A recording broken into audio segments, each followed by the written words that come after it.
There is no question that daily life habits contribute to chronic lower back pain. And even if you're doing the right exercise routine to get out of back pain, if you don't reduce or eliminate some of these daily habits, you may be stuck in the cycle of back pain. Last week, I talked about the top 3 exercises that cause lower back pain, and you guys seem to really enjoy it. So this week, we're continuing the theme and talking about the top 5 daily activities that are contributing to chronic lower back pain.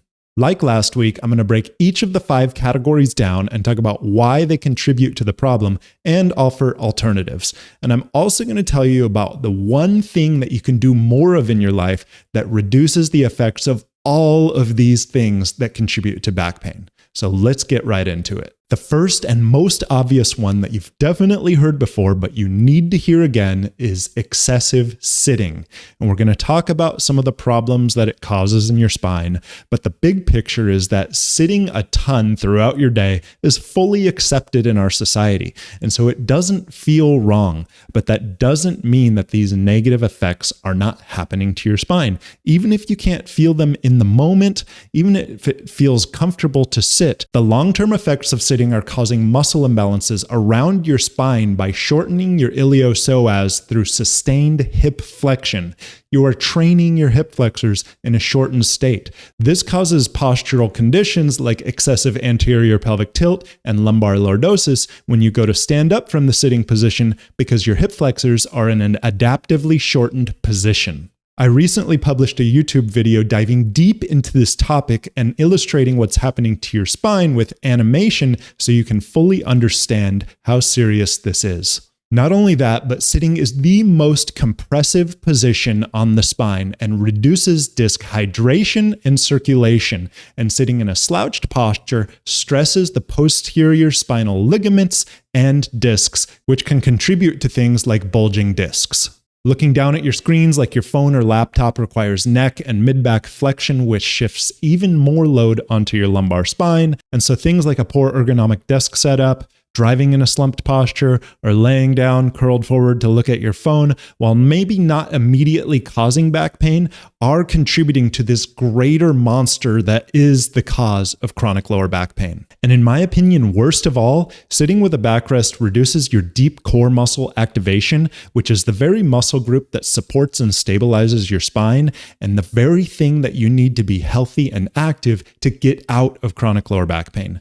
So here are some things that I do in my personal life to reduce the amount of time that I spend sitting. I've changed my desk setup so I'm not committed to just sitting or standing, but I can alternate between the two or do dynamic standing on a balance board or a treadmill desk or a variety of different things which I've shared in other videos. When I'm traveling and I know I'm going to be forced to be in a seated position for longer than I want to be, such as in a car or an airplane, I spend the time before and after making sure that I'm doing something other than sitting. So when I'm waiting to get on the airplane, you better believe I'm not sitting in one of the chairs that they provide. I'm walking around, moving my body, and even when I am on the plane, I'm getting up frequently, finding excuses to go to the bathroom, standing in the hallway from time to time, etc. And this theme pretty much flows into all areas of my life. You'll find me standing in waiting rooms like at doctor's offices, and even at restaurants. I prefer to find a bar height table so I can stand and still be at the same height of the people I'm interacting with if they're sitting.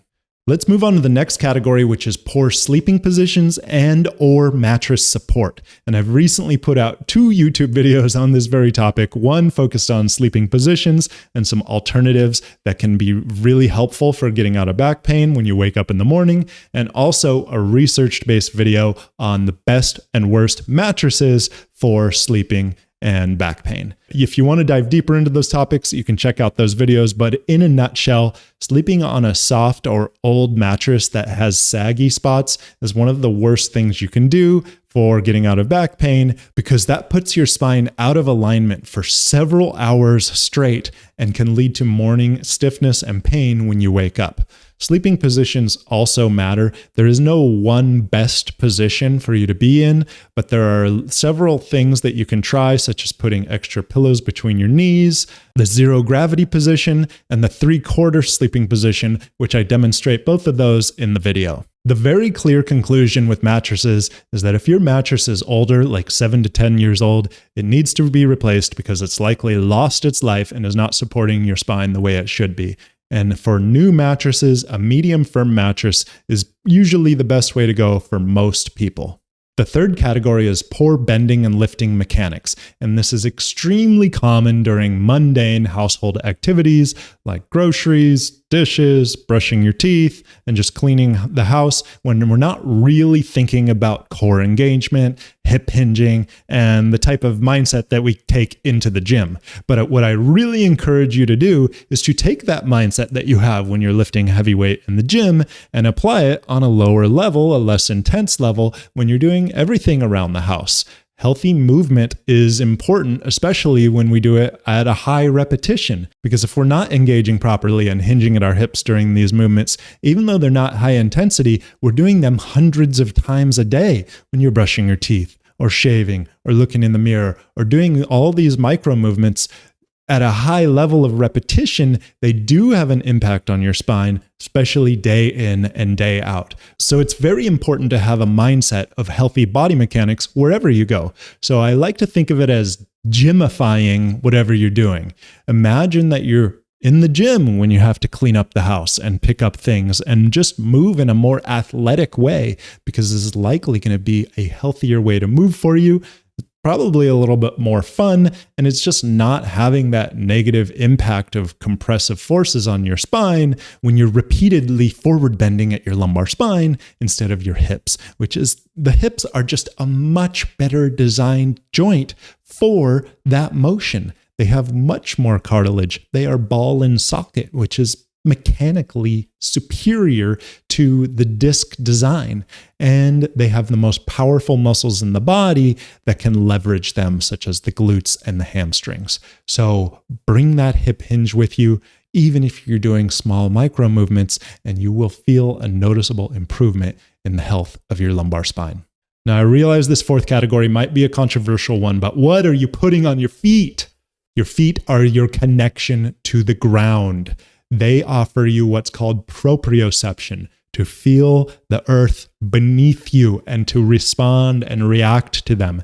And if you're putting highly supportive or highly cushioned shoes on your feet, it is removing your body's sense of proprioception to be able to react to the ground, to be able to engage the right muscle firing pattern. This goes all the way up the chain through your spine, and it is a huge factor in your whole body's posture and function. And so, in my personal opinion, the best thing is being barefoot. But if you can't be barefoot for some reason, getting as close to that as possible with your footwear is the best thing that you can do to healthily move across this ground that we have to walk on. And the idea that providing more support for your feet is going to support your spine better just does not make biomechanical sense to me. If your feet need support, then we need to build that support with your intrinsic foot muscles and create a healthier contact with the ground, but not providing that as a crutch through outside external devices like highly supportive footwear that's just going to contribute to the weakness in your foot muscles, because you're providing that support with something else and your foot muscles don't have to do the work anymore. So if you don't use it, you lose it. And this can contribute to a spiral that many people have found themselves in because of the modern footwear industry.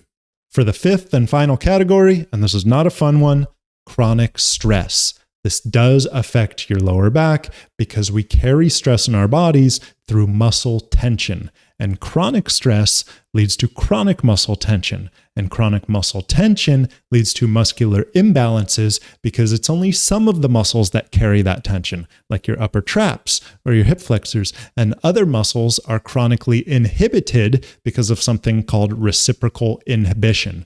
And this leads to global muscle imbalances throughout the body, affecting your posture. And guess what's right in the middle of your body, your spine, and your posture? Your lower back. So it's often one of the first things to speak up when there's a global body imbalance. So how do we deal with chronic stress? getting outside, taking the steps that you need to do to address the problem. I'm not a psychologist, so this is not my area of specialty, but addressing it somehow is going to be helpful for your lower back. For me personally, I love to get outside in nature and move my body. It helps me to release the stress and just take in the healing properties of the trees or the water or the electronegativity of the waves crashing or the waterfall or whatever it is that you can find out there that's going to help to just ground yourself. And that leads me to the final thing I want to share with you today, which is the one thing you can do more of in your life that will significantly reduce all of these factors of daily habits that are contributing to your back pain. And the one thing that you can do more of that will help your back pain across the board is dancing. Whether you're alone in your living room with no one watching, or you get out there and find some live music to dance to, the variety of movement that dancing offers your body is so healthy because it is a synergistic way to use all your muscles.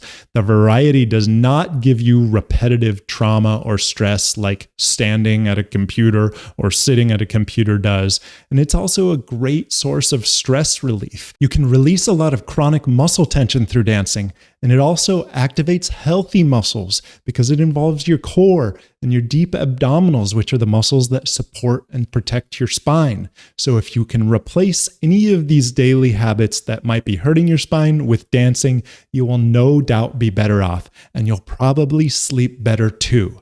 So the only thing you got to make sure is you have something healthy on your feet or nothing at all, so you can feel the ground and let the music flow through you. So I hope you found these tips helpful. Let me know down in the comments below if you have any other ideas. I'll be back next week to talk about a different topic for getting out of the back pain cycle for good. And until then, get down on the floor and connect to your core.